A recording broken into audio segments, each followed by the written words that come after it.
Hey, thank you for joining me. I have a quick tip for setting up a damage multiplier in Roll20 tokens. So I want to show you how I did it, how I've implemented it here. I have a Venom Troll, and in this Venom Troll, it's got a number of different attacks. It's got a Poison Splash every time it gets hit, a Venom Spray it can do with a Recharge 6, and then its normal multi-attack routine is a couple of claws and a bite. So that's normal damage for a Venom Troll. And if I look at my implementation of that in power cards is what I use in Roll20. Here's the Poison Splash power card, and I have added to it this item in red. So it's using the ceiling function, which then takes basically everything in parentheses and rounds it up to a whole integer. I've taken this variable at m, which is coming from the monster itself, and then its normal damage. So if I have the variable of at m set to 1.0, the damage will be normal.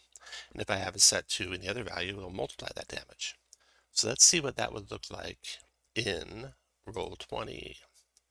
So on my token here, if I shift click it or shift up click it, I'll get my character. And in the attributes, there's the m value.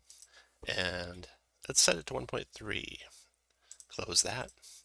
Now I have it also associated on the token to one of the bars, and you can see it's attached to the attribute m. So I can change that on the fly for this guy, and you might not see a whole lot of difference on 1.3, so let's just change it to 5 times damage. This would be a crazy extra amount of damage. So I'd never do this in game, but just to illustrate. So Poison Splash now doing 65, Venom Spray doing 105, Claw 75, and Bite 25.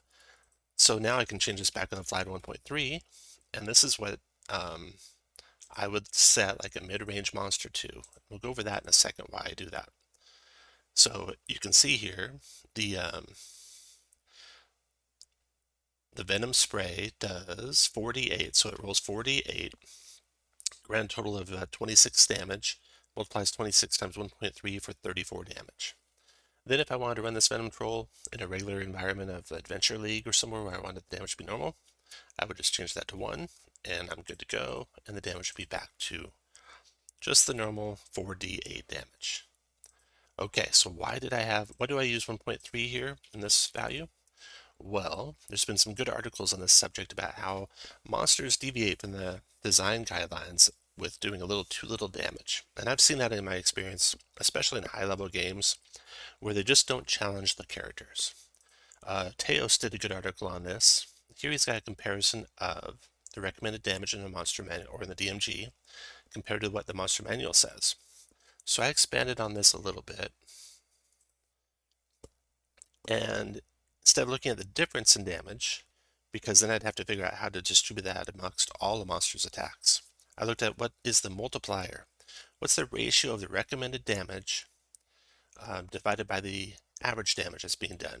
And it's very interesting that this multiplier ends up being pretty flat across all tiers of play, 1.2 to 1.3. Below challenge rating 1, it actually goes below 1.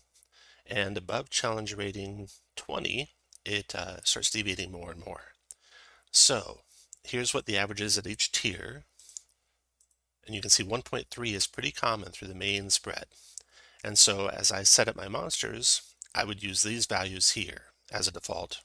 I might tweak up them a little bit, say higher for a party that's real tactically, advanced and can take on more foes, or I might just keep it at 1 if I'm playing with a new group of players that are just kind of finding out how to do the game or who don't really emphasize tactics. So you have that capability.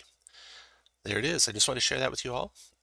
If you have any questions about how that works or how to set that up, just ask there in the comments below, and I'll be happy to go over it. You can find my other tips videos on my YouTube channel for how I set up these macros here to make a really fast, fun, speedy game. All right, thanks, and I will talk to you later.